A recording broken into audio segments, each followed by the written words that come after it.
This is one of those occasions where I really feel that all that needs to be said has already been said.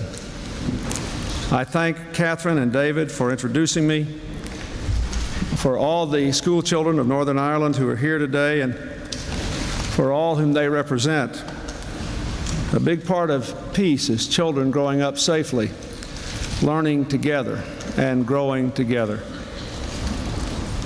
I thank Patrick Dugan and Ronnie Lewis for their remarks, for their work here, for all the members of the Mackie's team who are with us today and welcoming us to this factory.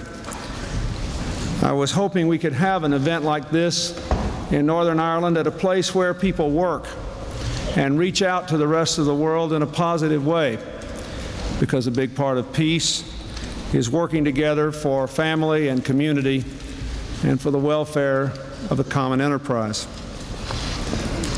It is good to be among the people of Northern Ireland who have given so much to America and the world, and good to be here with such a large delegation of my fellow Americans, including, of course, my wife, and I see the Secretary of Commerce here and the Ambassador to Great Britain and a number of others, but we have quite a large delegation from both parties in the United States Congress, so we sort of got a truce of our own going on here today. And I'd like to ask the members of Congress who've come all the way from Washington, D.C. to stand up and be recognized. Would you all stand?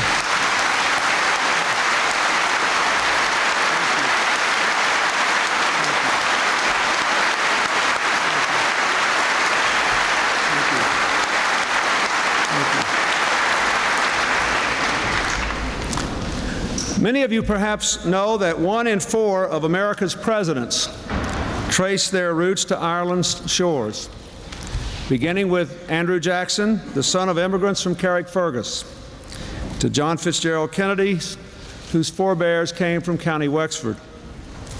I know I am only the latest in this time-honored tradition, but I am proud to be the first sitting American president to make it back to Belfast.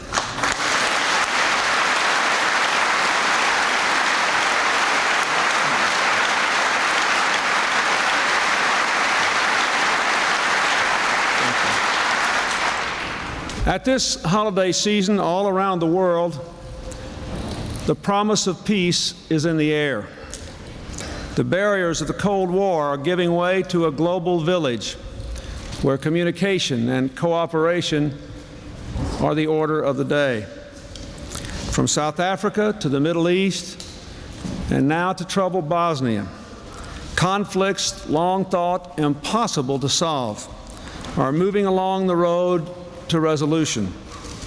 Once bitter foes are clasping hands and changing history, and long-suffering people are moving closer to normal lives. Here in Northern Ireland, you are making a miracle symbolized by those 2 children who held hands and told us what this whole thing is all about. In the land of the harp and the fiddle, the fife and the lambeck drum, 2 proud traditions are coming together in the harmonies of peace. The ceasefire and the negotiations have sparked a powerful transformation. Mackie's plant is a symbol of Northern Ireland's rebirth. It has long been a symbol of world-class engineering. The textile machines you make permit people to weave disparate threads into remarkable fabrics. That is now what you must do here with the people of Northern Ireland. Here we lie along the peace line, the wall of steel and stone, separating Protestant from Catholic. But today, under the leadership of Pat Dugan, you are bridging the divide, overcoming a legacy of discrimination, where fair employment and integration are the watchwords of the future. On this shop floor, men and women of both traditions are working together to achieve common goals. Peace, once a distant dream, is now making a real difference in everyday life in this land. Soldiers have left the streets of Belfast. Many have gone home. People can go to the pub or the store without the burden of a search or the threat of a bomb. As barriers disappear along the border, families and communities divided for decades are becoming whole once more. This year in Armagh on St. Patrick's Day, Protestant and Catholic children led the parade together for the first time since the Troubles began. A bystander's words marked the wonder of the occasion when he said, "Even the normal is beginning to seem normal." The economic rewards of peace are evident as well. Unemployment has fallen here to its lowest level in 14 years, while retail sales and investment are surging. Far from the gleaming city center to the new shop fronts of Belfast, to the Enterprise Center in East Belfast, business is thriving and opportunities are expanding. With every extra day that the guns are still, business confidence grows stronger and the promise of prosperity grows as well. As the shroud of terror melts away, Northern Ireland's beauty has been revealed again to all the world. The castles and coasts, the Giant's Causeway, the lush green hills, the high white cliffs, a magical backdrop to your greatest asset, which I saw all along the way from the airport here today, the warmth and good feeling of your people. Visitors are now coming in record numbers. Indeed, today the air route between Belfast and London is the second busiest in all of Europe.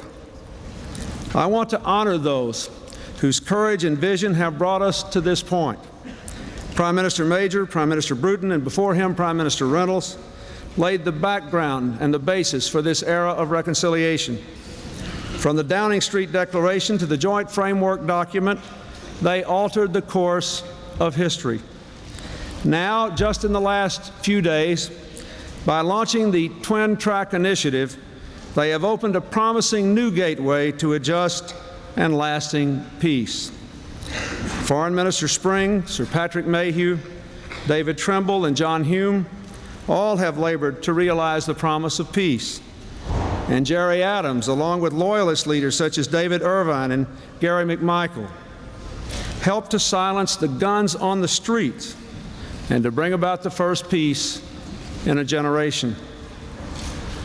But most of all, America salutes all the people of Northern Ireland who have shown the world in concrete ways that here the will for peace is now stronger than the weapons of war. With mixed sporting events encouraging competition on the playing field, not the battlefield. With women's support groups, literacy programs, job training centers that serve both communities. These and countless other initiatives bolster the foundations of peace as well. Last year's ceasefire of the Irish Republican Army, joined by the combined Loyalist Military Command, marked a turning point in the history of Northern Ireland. Now is the time to sustain that momentum and lock in the gains of peace. Neither community wants to go back to the violence of the past. The children told us that today. Both parties must do their part to move this process forward now. Let me begin by saying that the search for common ground demands the courage of an open mind. This Twin Track Initiative gives the parties a chance to begin preliminary talks in ways in which all views will be represented and all voices will be heard. It also establishes an international body to address the issue of arms decommissioning. I hope the parties will seize this opportunity. Engaging in honest dialogue is not an act of surrender. It is an act of strength and common sense.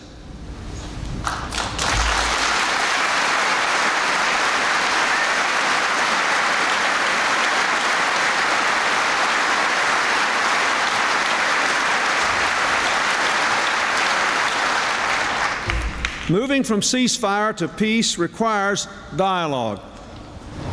For 25 years now, the history of Northern Ireland has been written in the blood of its children and their parents. The ceasefire turned the page on that history. It must not be allowed to turn back.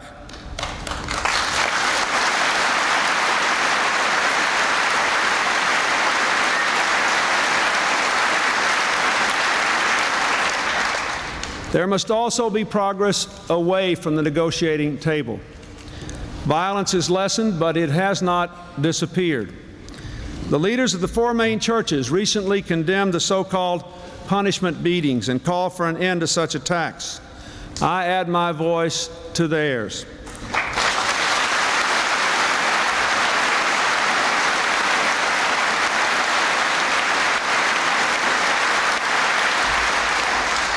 As the church leaders said, this is a time when the utmost efforts on all sides are needed to build a peaceful and confident community in the future. But true peace requires more than a treaty, even more than the absence of violence. Those who have suffered most in the fighting must share fairly in the fruits of renewal. The frustration that gave rise to violence must give way to faith in the future. The United States will help to secure the tangible benefits of peace. Ours is the first American administration ever to support in the Congress the International Fund for Ireland, which has become an engine for economic development and for reconciliation. We will continue to encourage trade and investment and to help end the cycle of unemployment. We are proud to support Northern Ireland. You have given America a very great deal. Irish Protestant and Irish Catholic together have added to America's strength. From our battle for independence down to the present day, the Irish have not only fought in our wars, they have built our nation, and we owe you a very great debt.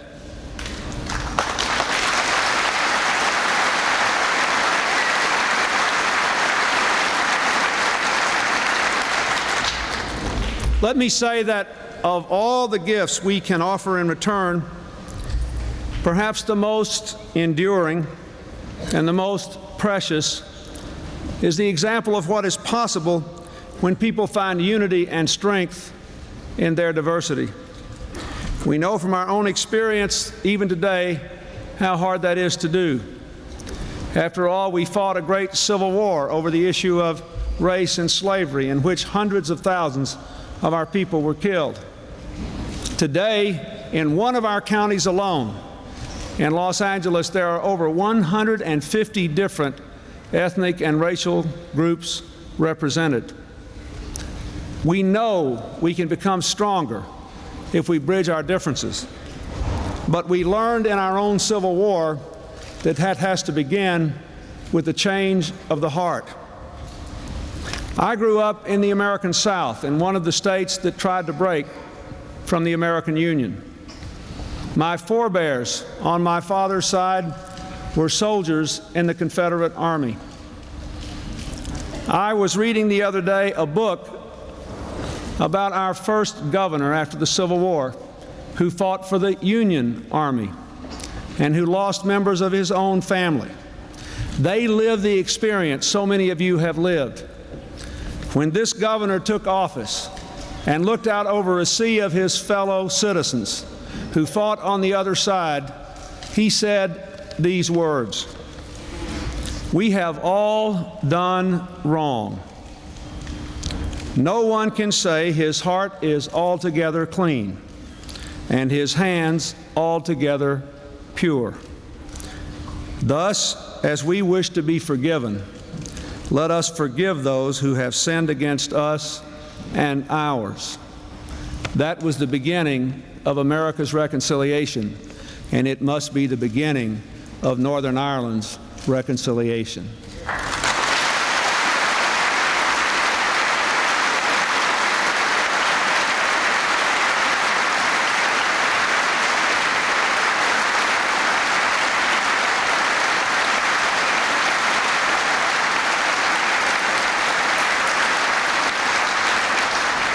It is so much easier to believe that our differences matter more than what we have in common. It is easier, but it is wrong. We all cherish family and faith, work and community. We all strive to live lives that are free and honest and responsible. We all want our children to grow up in a world where their talents are matched by their opportunities. And I believe those values are just as strong in County Londonderry as they are in Londonderry, New Hampshire, in Belfast, Northern Ireland, as in Belfast, Maine. I am proud to be of Ulster Scots stock. I am proud to be also of Irish stock. I share these roots with millions and millions of Americans, now over 40 million Americans. And we rejoice as things being various, as Louis MacNeice once wrote. It is one of the things that makes America special. Our greatness flows from the wealth of our diversity as well as the strength of the ideals we share in common. We feel bound to support others around the world who seek to bridge their own divides. This is an important part of our country's mission on the eve of the 21st century, because we know that the chain of peace that protects us grows stronger with every new link that is forged. For the first time in half a century now, we can put our children to bed at night knowing that the nuclear weapons of the former Soviet Union are no longer pointed at those children. In South Africa, the long night of apartheid has given way to a new freedom for all peoples. In the Middle East, Arabs and Israelis are stepping beyond war to peace in an area where many believed peace would never come. In Haiti, a brutal dictatorship has given way to a fragile new democracy. In Europe, the dream of a stable, undivided, free continent seems finally within reach, as the people of Bosnia have the first real hope for peace since the terrible fighting began there nearly 4 years ago. The United States looks forward to working with our allies here in Europe and others to help the people in Bosnia, the Muslims, the Croats, the Serbs, to move beyond their divisions and their destructions, to make the peace agreement they have made a reality in the lives of their people. Those who work for peace have got to support one another. We know that when leaders stand up for peace, they place their fortunes on the line and sometimes their very lives on the line, as we learned so recently in the tragic murder of the brave Prime Minister of Israel. For just as peace has its pioneers, peace will always have its rivals. Even when children stand up and say what these children said today, there will always be people who deep down inside will never be able to give up the past. Over the last 3 years, I have had the privilege of meeting with and closely listening to both nationalists and unionists from Northern Ireland. And I believe that the greatest struggle you face now is not between opposing ideas or opposing interests.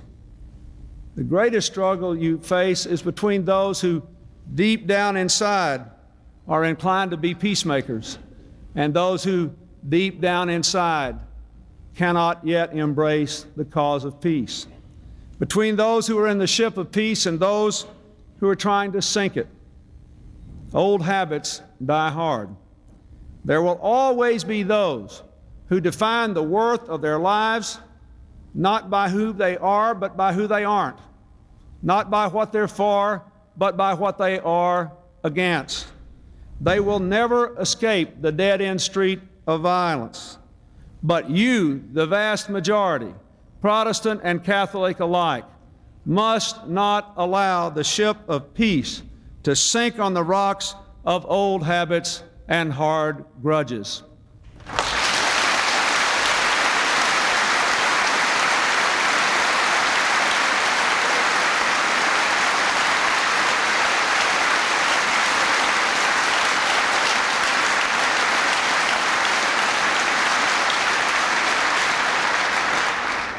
You must stand firm against terror.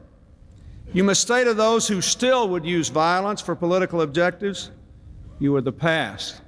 Your day is over. Violence has no place at the table of democracy and no role in the future of this land. By the same token, you must also be willing to say to those who renounce violence and who do take their own risks for peace that they are entitled to be full participants in the democratic process. Those who show the courage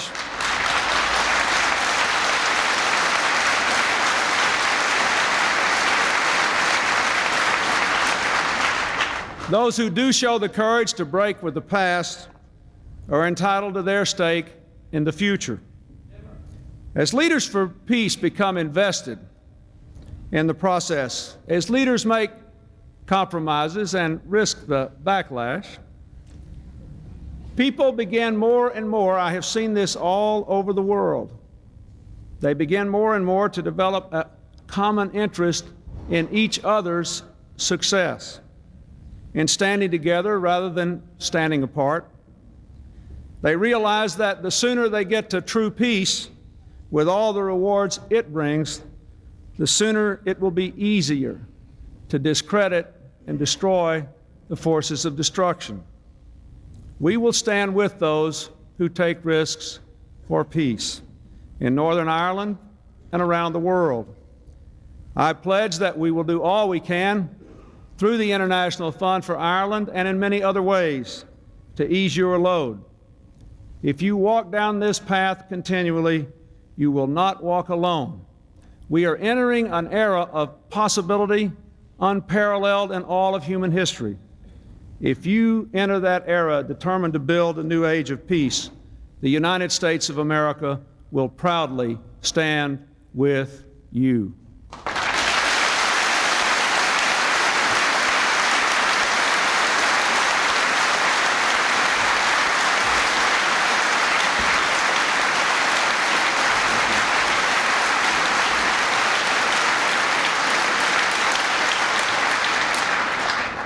But at the end of the day, as with all free people, your future is for you to decide. Your destiny is for you to determine. Only you can decide between division and unity, between hard lives and high hopes. Only you can create a lasting peace. It takes courage to let go of familiar divisions. It takes faith to walk down a new road. But when we see the bright gaze of these children, we know the risk is worth the reward. I have been so touched by the thousands of letters I have received from school children here telling me what peace means to them. One young girl from Ballymena wrote, and I quote, "It is not easy to forgive and forget, especially for those who have lost a family member or a close friend. However, if people could look to the future with hope instead of the past with fear, we could only be moving in the right direction." I couldn't have said it nearly as well. I believe you can summon the strength to keep moving forward. After all, you have come so far already. You have braved so many dangers. You have endured so many sacrifices. Surely there can be no turning back. But peace must be waged with a warrior's resolve, bravely, proudly, and relentlessly, secure in the knowledge of the single greatest difference between war and peace. In peace, everybody can win.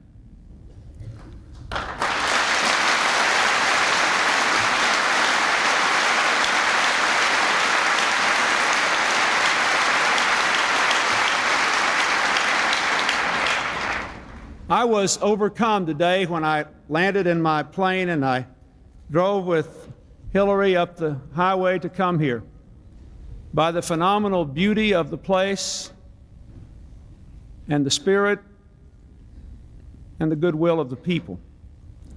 Northern Ireland has a chance not only to begin anew, but to be a real inspiration to the rest of the world, a model of progress through tolerance. Let us join our efforts together as never before to make that dream a reality. Let us join our prayers in this season of peace for a future of peace in this good land. Thank you very much.